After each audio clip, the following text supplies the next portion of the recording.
सुनाओ Vodafone idea limited अब देखिए 13 रुपए 41 पैसे पर क्लोजिंग होते हुए देखने को मिल रही है एंड 11% की डाउनसाइड के साथ यहाँ पर नजर आ रहा है कि क्लोजिंग हो रही है। आज का अगर स्टॉक छांटेंगे कि किसके अंदर सबसे बड़ी गिरावट हुई है तो एफएनडो में वोडाफोन आइडिया का सबसे ऊपर नाम आता है एंड इसके पीछे का रीजन है गोल्डमैन की रिपोर्ट जो कि कहती है या तो ये 2.5 रुपए आ जाएगा या ये 19 रुपए चला जाएगा। लेकिन वोडाफोन के ऊपर ऐसी बातें आना कोई आज की बात नहीं। जब ये 7 रुपए 8 रुपए 10 रुपए पर था ना तब भी 2 रुपए के टारगेट आते थे एंड आज की डेट में 13 रुपए 14 रुपए पर था तब भी ये 2.5 रुपए का टारगेट निकल कर आया। बस फर्क ये है कि 50 पैसे बढ़कर आए।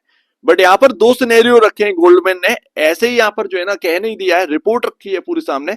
उस हिसाब से पहला सिनेरियो अगर होता है यहाँ पर तो 19 रुपए आता हुआ देखेगा वोडाफोन आइडिया के अंदर एंड अगर दूसरा सिनेरियो यहाँ पर होता है ना वोडाफोन आइडिया के साथ तो 2.5 रुपए की तरफ ये स्टॉक आएगा। ऐसे में निवेशक की वेल्थ जो है वो बिल्कुल खत्म हो जाएगी एंड उठने के चांसेस तक नहीं रहेंगे, ये कहना है। तो पहले सिनेरियो की बात करते हैं जिसके अंदर 19 रुपए का टारगेट जो है वो लेकर चल रहे हैं। आरपू को इंक्रीज करना और एचईआर की जो फीस है रकम है उसमें कटौती होना, ये दो चीजें अगर होती हैं वोडाफोन आइडिया के अंदर तो डेफिनेटली स्टॉक 2.5 रुपए जाने की बजाय 19 रुपए की तरफ मुड़ जाएगा क्योंकि कंपनी की हालत सही हो रही है। दूसरा 2.5 रुपए वाला कैसे आ सकता है, इनका यह मानना है कि जो आरपू हम बढ़ाने वाली बात कर रहे हैं कि आरपू अगर कंपनी बढ़ाए, आरपू यानी कि एवरेज रेवेन्यू पर यूजर, इसको बढ़ाना इतना आसान नहीं है।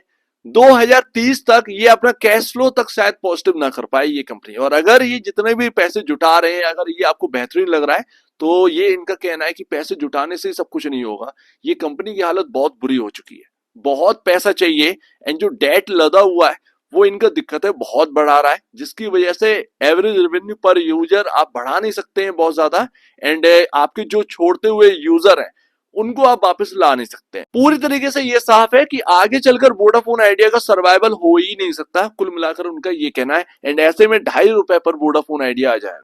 अब इस 2.5 रुपए की बात को सुनकर आप काफी ज्यादा शॉक्ड हो गए होंगे, बट मैं आपको बता दूं कि गोल्डमैन को साइड में करो।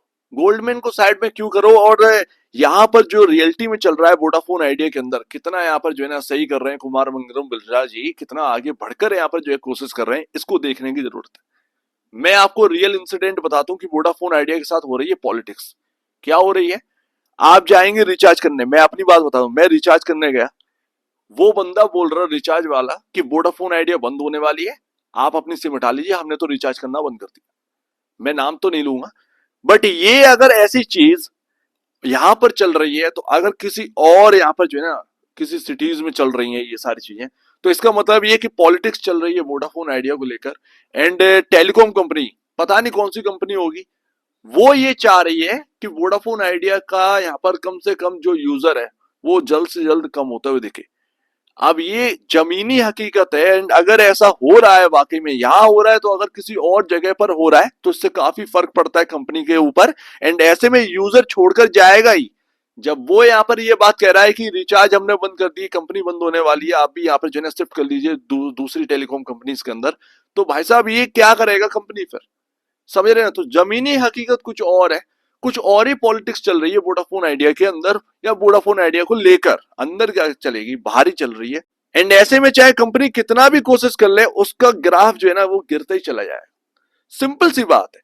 अब मैं आपको बताता हूं कि रियल प्रॉब्लम क्या है वोडाफोन आइडिया की, डेट, राइट, डेट एक बड़ी प्रॉब्लम है।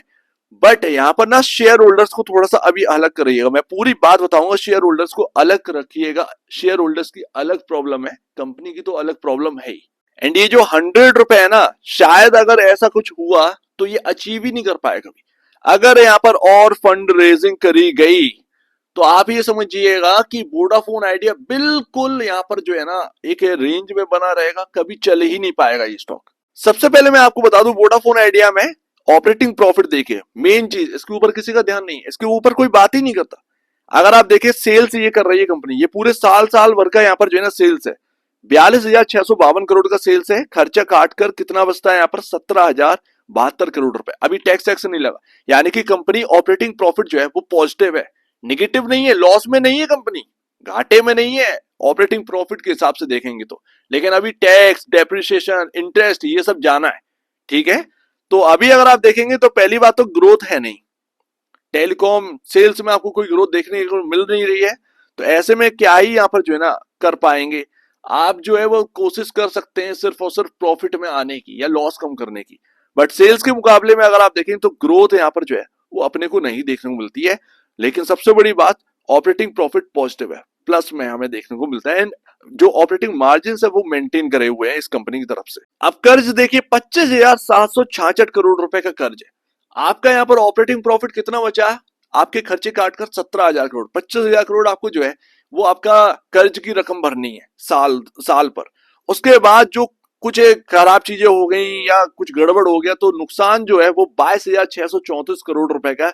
जोड़ जाड़ कर अब आपको कितना पहुंच गया, ऑलमोस्ट 47-48,000 करोड़ के आसपास का ये खर्चा।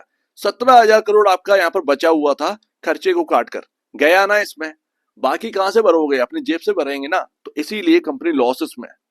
31,238 करोड़ का लॉस ये है। डेप्रिसिएशन तो हर कंपनी में होता है, कर्ज जो है ना वो बहुत दिक्कत में ला रहा है इस कंपनी को। एंड इसमें गवर्नमेंट क्या करेगी भैया, गवर्नमेंट कुछ नहीं कर पाएगी। गवर्नमेंट को लेना पड़ेगा हार्ड स्टेप, शायद वो ले भी ना पाए गवर्नमेंट। हार्ड स्टेप क्या है कि उनका यहाँ पर जो है ना इंटरेस्ट माफ करो वोडाफोन आइडिया का, एंड मर्ज कर दो बीएसएनएल के साथ।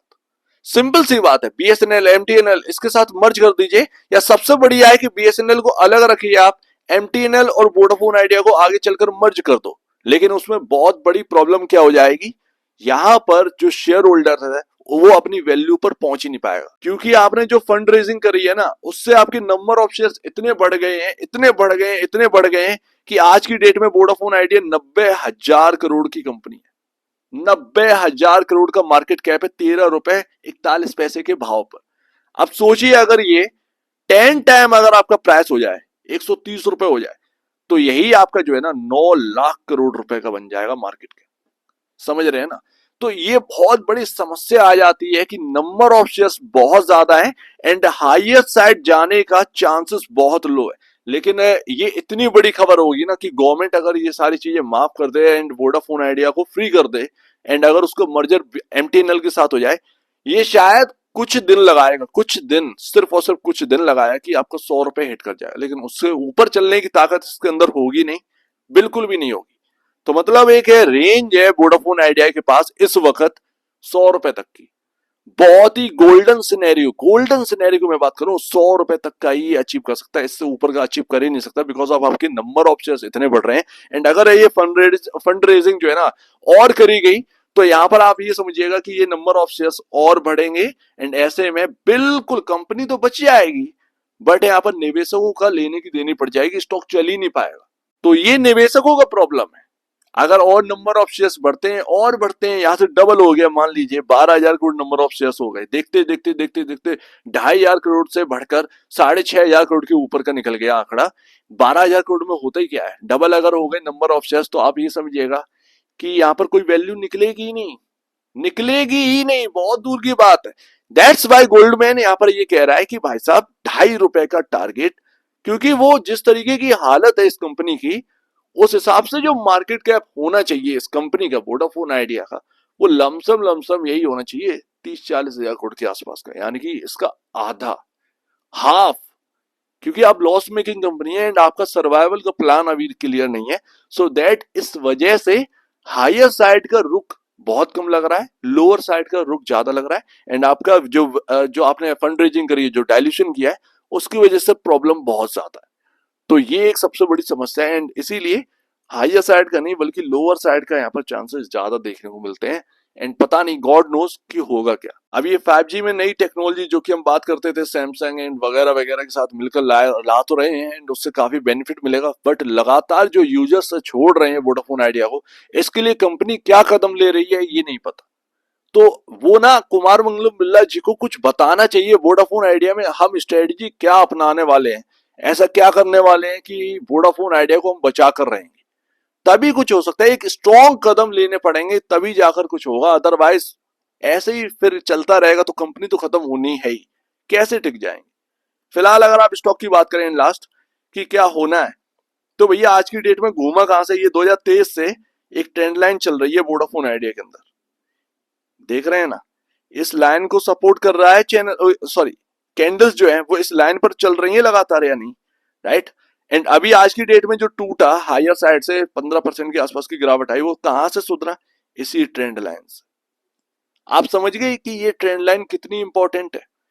जब ये ट्रेंड लाइन के नीचे काम करने लगेगा स्टॉक, तब आप कहिएगा कि वोडाफोन आइडिया के अंदर अब आ गई गिरावट, क्योंकि एक साल से जो ट्रेंड लाइन वोडाफोन आइडिया को साध रखी थी, या उसके चलते Vodafone Idea higher to higher side जा रहा था, बच रहा था, सपोर्ट ले रहा था, अगर वो ट्रेंड लाइन ही टूट गई तो अब तो नेगेटिविटी आएगी स्टॉक के अंदर। तो जब तक ये ट्रेंड लाइन को ब्रीच कर नीचे ना चलाए, तब तक नेगेटिव नहीं होना है वोडाफोन आइडिया के ऊपर।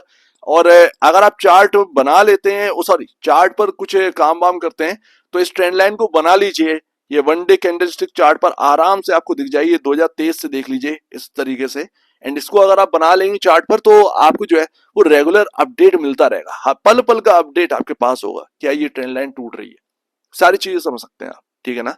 सपोर्ट्स कहां कहां के हैं भैया? 12 रुपए 14 पैसा, ये पहला आपका पहला क्या है, ये तो दूसरा ही है आपका, पहला तो आपका ट्रेंड लाइन ही है, एंड वो इससे ऊपर का है। एंड दूसरा आपका है 10 रुपए 57 पैसे। जब ये लेवल टूट जाएगा ना, 10 रुपए 57 पैसे बुरी तरीके से, तब बिल्कुल यहाँ पर आप कह सकते हैं कि गोल्डमैन की बात सही होने वाली है। तब तक तो कुछ गोल्डमैन का होने वाला ही नहीं है। बिजनेस को समझिए, एंड स्टॉक्स में हायर साइड का रुख थोड़ा सा कम अपनाइए। ज्यादा पैसे लगाने की वोडाफोन आइडिया में बिल्कुल भी जरूरत नहीं है, क्योंकि इक्विटी बहुत ज्यादा है, तो बहुत ज्यादा निवेश करने की जरूरत नहीं है। थोड़ा सा अपने बारे में सोचिए समझिए।